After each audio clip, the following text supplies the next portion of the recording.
हमने आज तीसरी मोमबत्ती, खुशी की मोमबत्ती, जॉय की मोमबत्ती, एक मासूम बच्चे के हाथों जलवाई है, जो कि इस बात की अलामत है कि बच्चा खुश, उसे तंग करोगे तो वो तंग होगा, लेकिन हमेशा वो खुश रहने की कोशिश करता है। और आज ये खुशी की मोमबत्ती हमें याद दिलाती है कि हम कितने खुश हैं और किस बात से खुश हैं।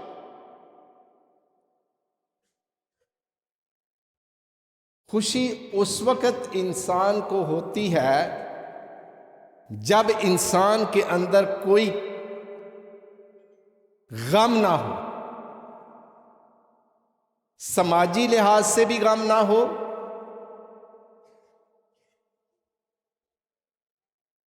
मुआशी हालात से भी गमज़दा ना हो, और अखलाकी लिहाज से भी गमज़दा ना हो, तो फिर इंसान खुश होता है। कई इंसान मुआशी लिहाज से खुश होते हैं, पैसे के लिहाज से खुश होते हैं, लेकिन समाजी हालात से वो खुश नहीं होते। कईयों को बच्चों की तरफ से या कईयों को अपनी शरीके हयातों की तरफ से या कईयों को अपने वालिदैन की तरफ से या दोस्तों की तरफ से खुशी हासिल नहीं होती। वो अंदर से टूटे हुए, जख्मी से होते हैं, अगरचे कई दफा वो बयान नहीं करते, लेकिन अंदर ही अंदर से वो टूटे हुए होते हैं, दुखी होते हैं, तो वो खुश तो ना हो गए। और कई जिस्मानी तौर पर, अखलाकी तौर पर भी अच्छे होते हैं, खुश होते हैं,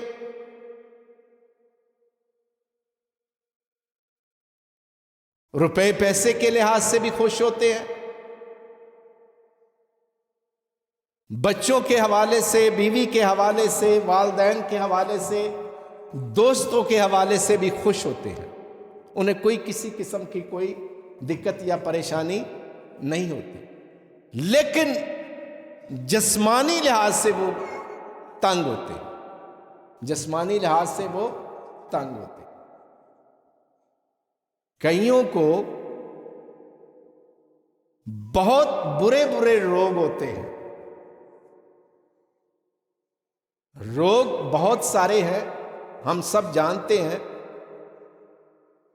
नासूर अगर जिस्म में हो जाए, कैंसर में जिस्म में हो जाए, अपाहज आदमी हो जाए, लंगड़ा आदमी हो जाए, बहरा आदमी हो जाए, नाबीना आदमी हो जाए, तो ये लोग सालम नहीं होते, सालम नहीं होते। और सालम ना होने की वजह से वो दूसरी खुशियां तो ले रहे होते हैं, दूसरा इत्मीनान तो ले रहे होते हैं, लेकिन उनका अपना बदन उन्हें दुखी कर रहा होता। वो कई तरह से दुखी होते हैं। अगर एक लंगड़ा आदमी है तो वो चल नहीं सकता, अगर दौड़ लगाने की, रेस लगाने की फरिश्ता आ जा के रेस लगाओ, इनाम मिलेगा, तो वो मायूस हो जाएगा। वो कहेगा मैं किस रेस में हिस्सा लूं, मेरी तो एक टांग ही नहीं है, मैं लंगड़ा हूं, मैं चल सही नहीं सकता, तो पहले ही किसी मुकाबले में आने से पहले ही हार मान लेता है। ये बहुत सारे लोग हैं जो पहले ही से हार मान लेते हैं। कई चीजें हैं। अगर कहा जाए अंधों को भी इसी तरह का मुकाबला है, तो मुकाबले में हिस्सा लो कि सुई में धागा डालना है, सुई के नाके में धागा डालना है, तो कई लोग तो भागकर आएंगे, लेकिन अंधा आदमी नहीं आएगा। क्यों नहीं आएगा? उसे नजर नहीं आता, वो पहले ही से शिकस्ता हो जाएगा। अपनी हार मान ले, अपनी हार मान ले। इसी तरह अगर तकरीरी मुकाबला हो, तकरीरी मुकाबला हो, तो जो बोल नहीं सकता, गूंगा है, उसका नाम लिखा जाए तो वो भी बेचारा पहले ही से हार मान ले। वो कहेगा मैं नहीं कर सकता। लेकिन ये सारी जिस्मानी कमजोरियों को सामने रखते हुए आज की पहली तलावत में चंद एक बातें लिखी हैं, और बात यहां से शुरू होती है मोमबत्ती से,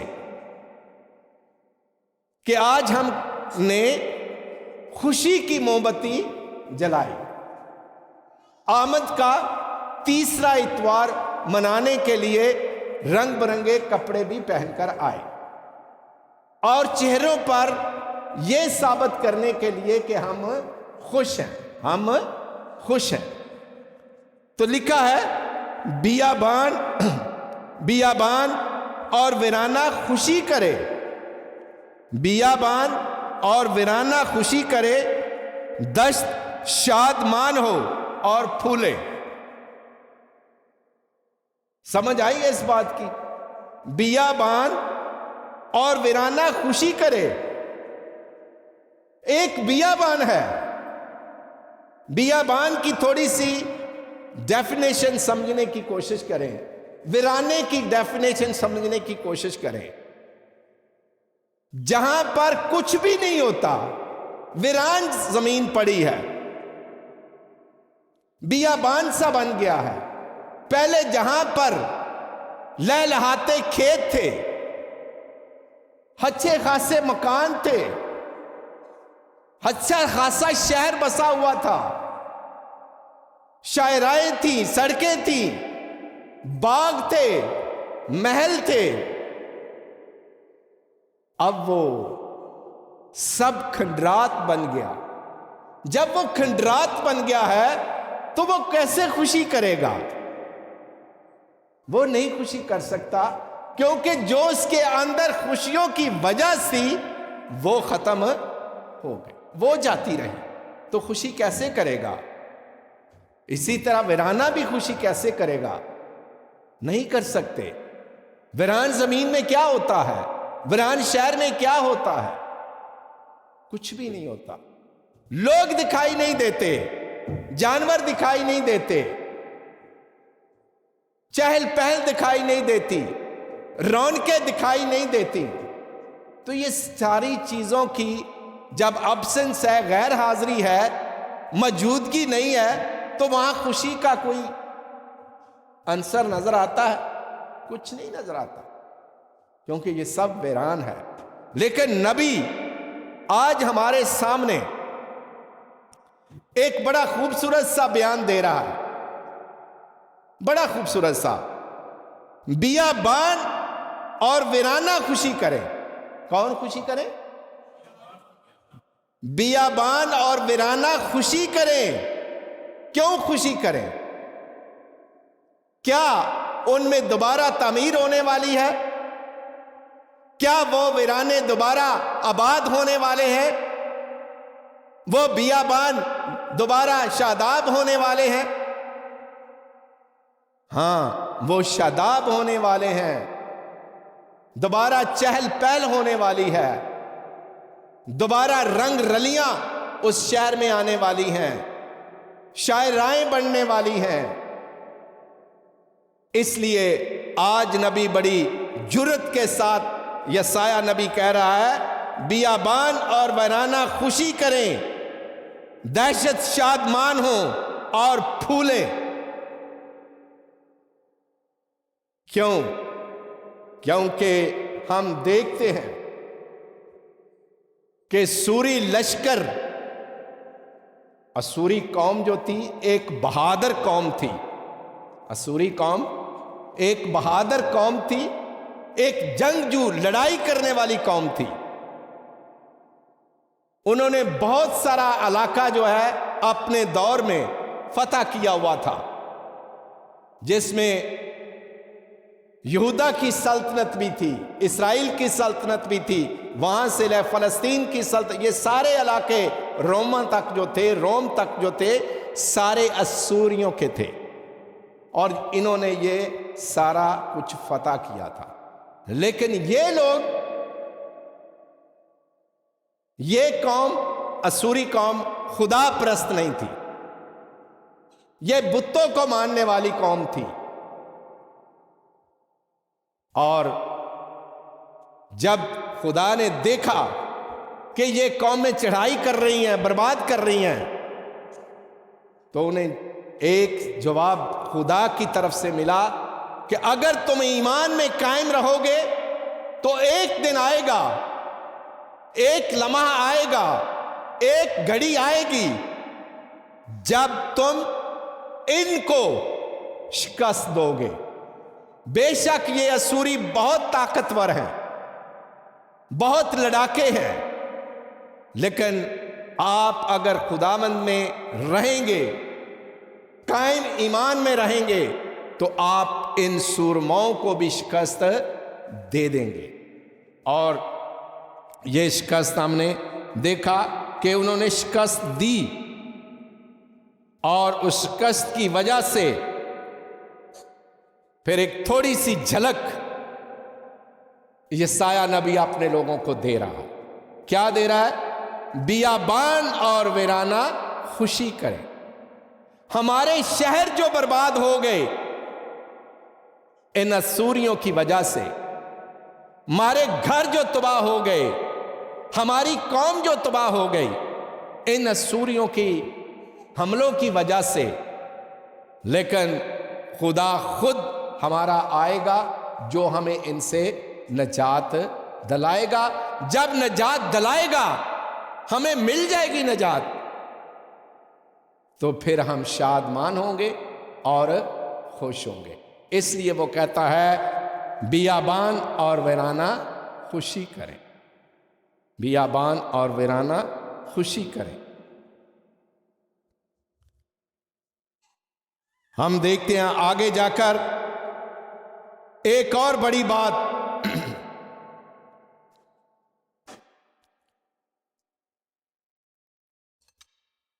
नबी अपने लोगों को नबी अपने लोगों को थोड़ा मजबूत करने के लिए कह रहा है। क्या कहता है?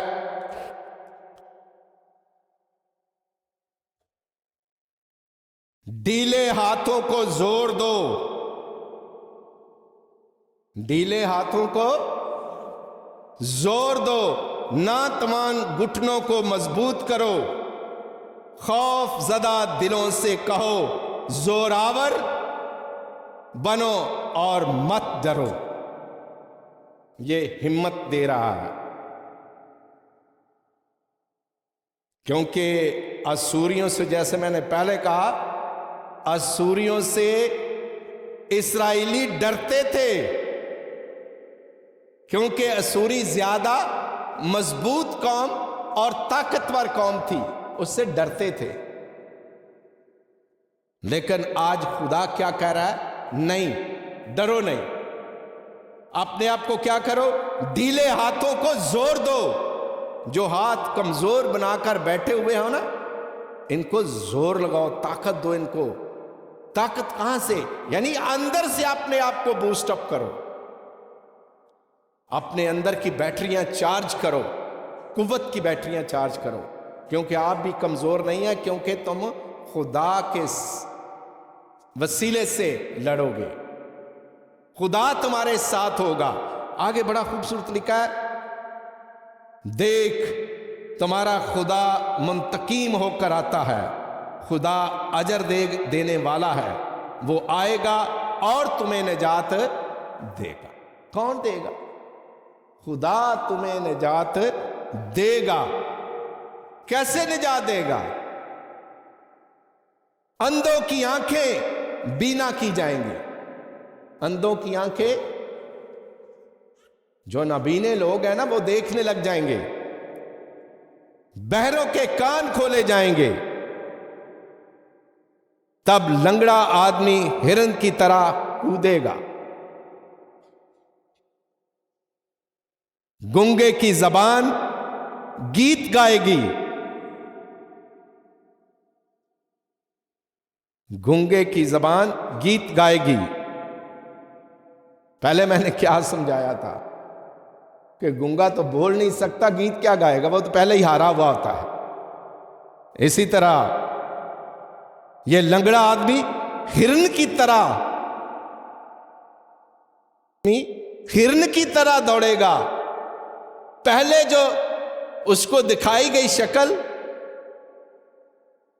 वो कहा मैं तो रेस में हिस्सा ही नहीं ले सकता। लेकिन जब खुदा उसके साथ होगा तो वो लंगड़ा हिरन की माने दौड़ेगा। हिरन आपको पता कैसे दौड़ता है। तो ये जब खुदा साथ होता है तो ये चीजें होती हैं। और यही चीज ये उस वक्त के लोगों के लिए भी पैगाम था, लेकिन उससे ज्यादा पैगाम आने वाले मसीह के दौर का पैगाम था। आने वाले मसीहा का जो दौर शुरू होना है, उसके लिए पैगाम यशाया नबी दे रहा था कि ठीक है, ये भी होगा और इससे बढ़कर होगा, और वो होगा मसीहा के दौर में। जब मसीह आएगा या मसाया आएगा तो फिर लोग ये होगा, लंगड़े भी चलेंगे, अंधे भी बीना किए जाएंगे, बहरे भी सुनेंगे और गूंगे भी बोलेंगे और लंगड़े भी चलेंगे। ये सारा कुछ होगा।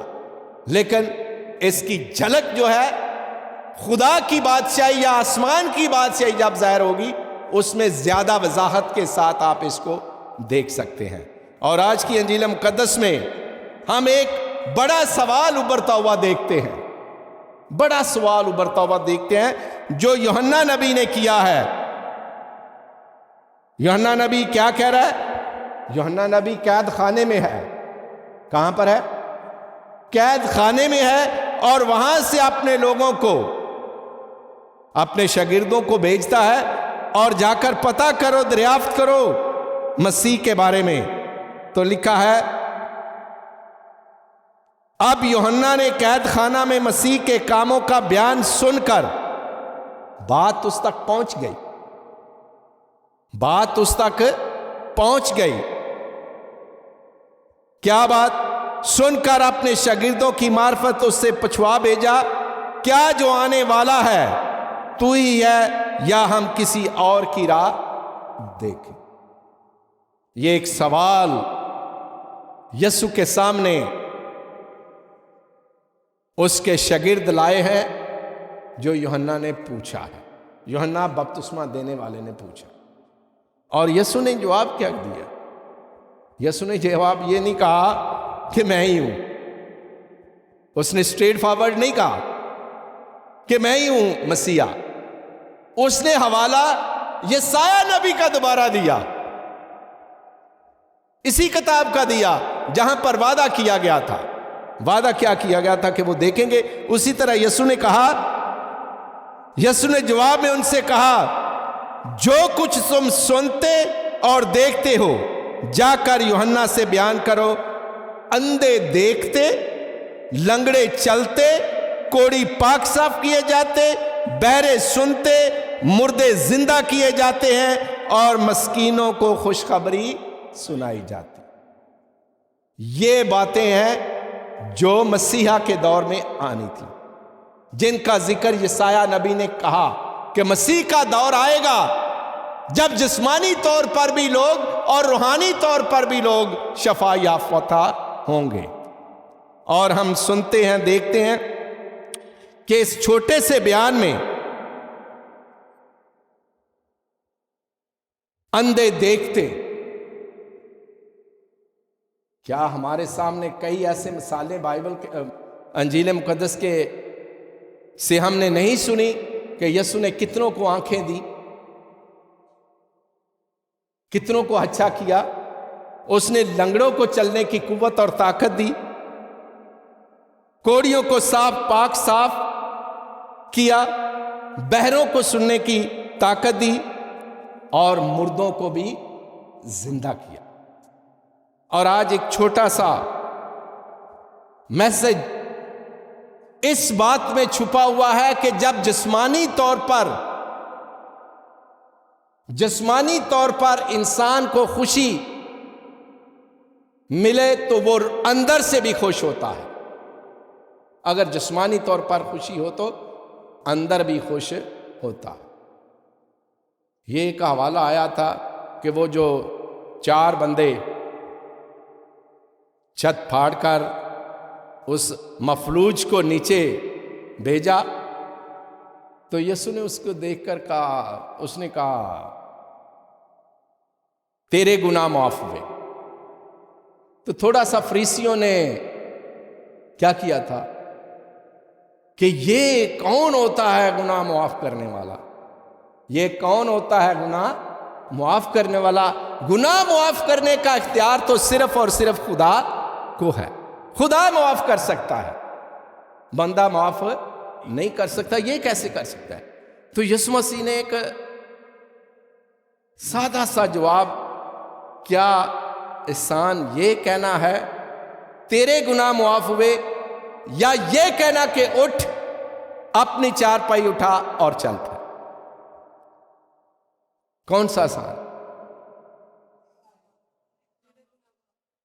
तेरे गुनाह मुआफ कर हुए, ये आसान है। मैं आपको कह सकता हूं आपके गुनाह मुआफ हुए,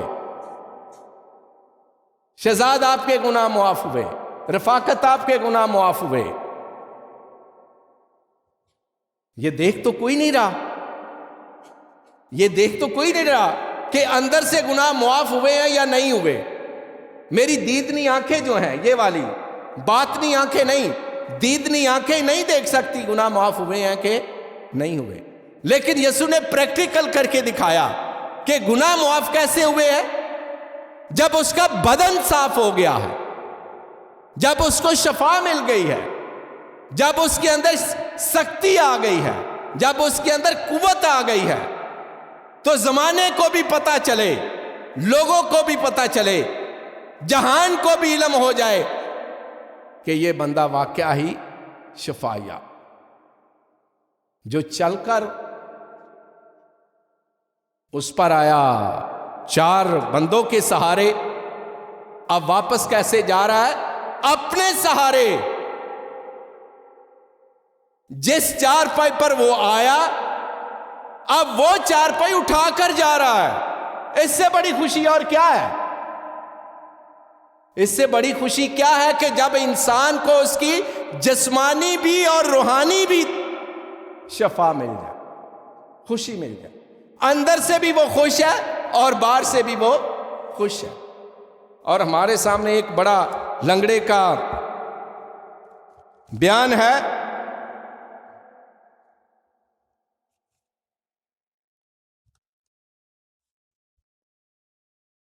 बजाता का लंगड़ा सुना हुआ है। वो तकरीबन 38 बरस से बीमार था, 38 बरस से। और वो लिखा है एक ईद का दिन था, यहूदियों की ईद तजदीद का दिन था, और यीशु यरूशलेम में गया, और यरूशलेम के बेट फाटक के पास एक हाउस है, एक हाउस है जिसके 5 बरामदे हैं। इनमें से बहुत सारे नातवान पड़े थे, मजबूर लोग पड़े थे, दुखी लोग पड़े थे, जिस्मानी बीमारियों से जकड़े हुए लोग पड़े थे।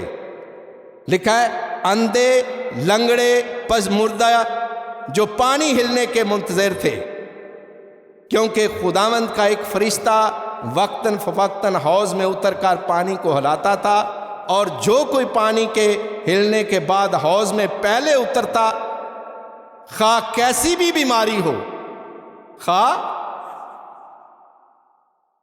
हम कहते हैं जी ये बीमारी लाइलाज है, इसका इलाज ही कोई नहीं है, ये तो कब्र तक जाएगी, ये आपके साथ जाएगी, ये शुगर का मर्ज़ाम है।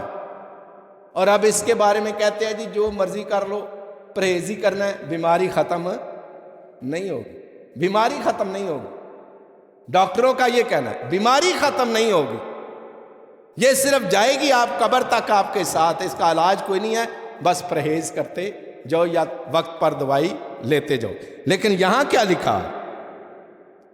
यहां लिखा है हर किस्म की बीमारी से वहां शिफा मिलती थी, वो से शिफा पाता। और वहां एक शख्स था जो 38 बरस से बीमार था। कितने सालों से? 38 बरस से। एक लंबा अरसा है, छोटा अरसा नहीं है बीमारी का। हम तो छोटे छोटे अरसे में भी परेशान और दुखी हो जाते हैं, हमें कब खुदा माफ करेगा। कई दफा तंग पड़ जाते हैं, खुदा को भी कई बातें कह देते हैं, खुदा से भी कह देता है अगर चंगा नहीं हो करना तो इस तो बेहतर है मार दे। फिर रिश्तेदार भी ये कहते हैं, कई दफा बहन भाई भी ये कहते हैं इससे बेहतर है ये बंदा मर, क्योंकि इसका उठना बैठना ये बेचारा बिल्कुल नकारा हो गया, इससे बेहतर है ये कि मर। ना घर वाले संभालने वाले, ना बाहर वाले संभालने वाले, सारे ही दुखी हो जाते। और जब दुखी हो जाते हैं तो वो मजबूर होते हैं कि अब हम नहीं इसको संभाल सकते। अब इसको कौन संभाले? खुदा संभाले, हम नहीं संभाल सकते, हमारे पास नहीं टाइम इतना, ना हमारे पास इतना पैसा है, इसको खुदा ही संभाले, यानी अपने पास ले जाए, इससे मौत आ जाए। ये लोग हम कहते हैं।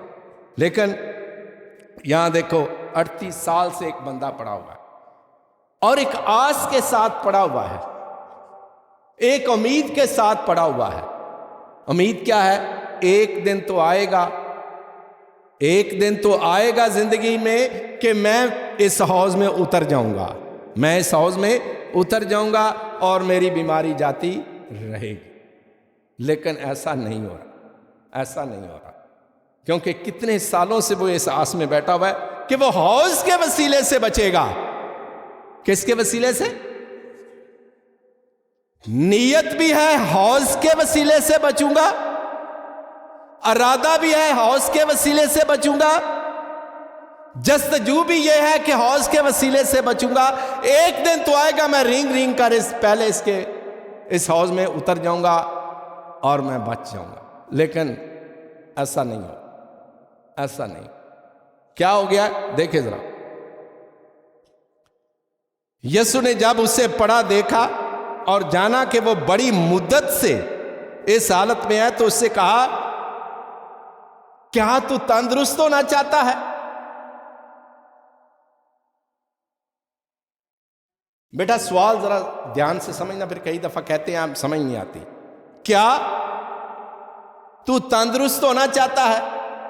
देखने वाले बात यह है कि तंदुरुस्त होना चाहता तो इधर आया हुआ है ना, तंदुरुस्त होना चाहता है तो वह इधर आया हुआ है, तंदुरुस्त होना चाहता है तो इस हौज के पास 38 बरस से है, काफी अरसा से इसके पास बैठा हुआ है।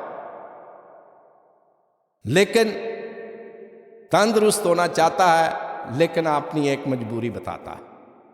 तंदुरुस्त होना चाहता है लेकिन अपनी एक मजबूरी बता रहा है। क्या है उसकी मजबूरी? क्या? वो कहता है ऐ खुदावंद, उसने एकदम ये नहीं कहा कि मैं ठीक होना चाहता हूं।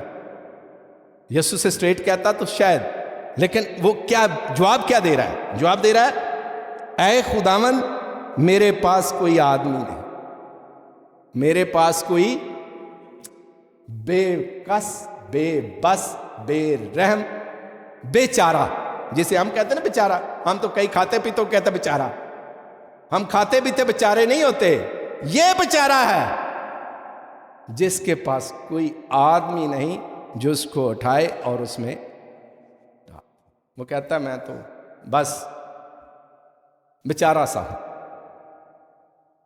किसी के रहमो करम पर हूं, अपने में इतनी सकत नहीं, अपने में इतनी कुव्वत नहीं, इरादा मौजूद है, ईमान मौजूद है, लेकिन जिस्मानी कमजोरी की वजह से मैं इस हौज में उतर नहीं सकता। तो यीशु ने क्या किया?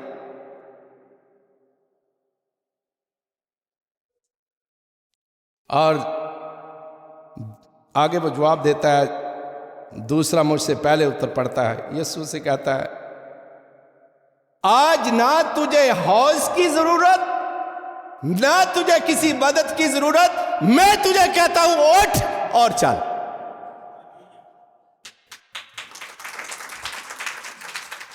किसी चीज की जरूरत नहीं। उसने उससे कहा उठ, अपना खटोला उठा और चला। यह है हमारे खुदावंद का दौर, यह है मसीह का दौर, यह है खुशी का दौर जिसकी शम्मा आज हमने जलाई कि हम खुश हैं। आज इसके लिए खुशी का दिन है, आज है इसके लिए खुशी का दिन। ये जब 38 बरस के बाद अपने घर गया, लिखा है, पहले थोड़ा सा सुने, लिखा है बाद अज़ां यहूदियों की ईद थी, यहूदियों की ईद थी, सारे लोग खुशी मनाने आए हुए थे यरूशलेम में, और ये बेचारा अपनी बेबसी बेकसी में बैठा हुआ था, परेशान था। लेकिन आज ईद कर दी यीशु ने उसकी। यीशु ने कहा आज तेरी भी ईद है। और कैसे की? उठ, अपना खटोला उठा और चल। जो तू अपने आप को नकारा, बेबस, लाचार समझता है, आज के बाद नहीं समझ, और ना तुझे इस हौज की जरूरत। आज तू अपने घर जा इस ईमान के साथ कि तूने शफा पाई। और इसके बाद एक आगे और जाकर और भी बातें बड़ी लिखी हुई हैं इसके बारे में, कि जब ये दोबारा उसे मिला, यहूदी ढूंढने लगे, तो उसने कहा मुझे नहीं पता मुझे किसने शफा दी। लेकिन बाद में जब मिला तो उससे कहा कि यीशु ने शफा दी। यीशु ने फिर उसे एक हुक्म दिया, आगे गुनाह ना करना। अगर तू गुनाह करेगा तो इससे भी बुरा तेरा हाल हो जाएगा, इससे भी बुरा तेरा हाल हो जाए। तो हमें अगर खुदा ने मौका दिया है तौबा का और खुशियां मनाने का, तो हम इस खुशी में कायम रहें कि खुदा ने हमें जिस्मानी तौर पर भी शफा दी और रूहानी तौर पर भी शफा दी। जब हमारे गुनाह उसने हमें मुआफ़ कर दिए, तो हमें उसमें कायम रहना चाहिए। जिस्मानी तौर पर भी उसे बहाल रखना चाहिए और रूहानी तौर पर भी उसे बहाल रखना चाहिए। तो फिर जाकर हम कहेंगे हमारी ईद है, हमारी खुशी है, हम अंदर से भी खुश हों और बाहर से भी खुश हों। और आज की शम्मा हमें ये याद दिलाए कि हमारा खुदावंद खुशी का खुदावंद है। हमारी खुशी यस्सु में है, क्योंकि ये सारा कलाम इसी बात की तरफ ला रहा है कि अगर आपने अपनी खुशियां ढूंढनी है, अपने आराम ढूंढना है, अपनी तसल्ली ढूंढनी है, तो क्या करो? यस्सु के पास, क्योंकि हमारी खुशी यस्सु है, उसमें हमें शादमानी मिलती है, किसी और से शादमानी हमें नहीं मिलती। खुदा मुझे और आप सबको बरकत दे कि हम इस खुशी के मुंतज़िर रहें, कि खुदा हमारी इस खुशी को कायम रखे, जिसने हमें बहुत सारे ऐसे जहानों से, बहुत सारे ऐसे कौमों से बचा कर रखा जो अंधेरे में चल रही हैं। लेकिन ये नूर की मोमबत्तियां जो है, ये नूर की अलामत है। मसीह हमारा जो नूर है वो हमें तारीकियों में नहीं रखना चाहता, वो हमें उजालों में लेकर जाना चाहता है। ऐसे अजालों में जहां पर अमन हो, जहां सलामती हो, जहां मोहब्बत हो और सबसे बढ़कर जहां खुशी हो, बाप और बेटे और रूह कुदस के नाम से।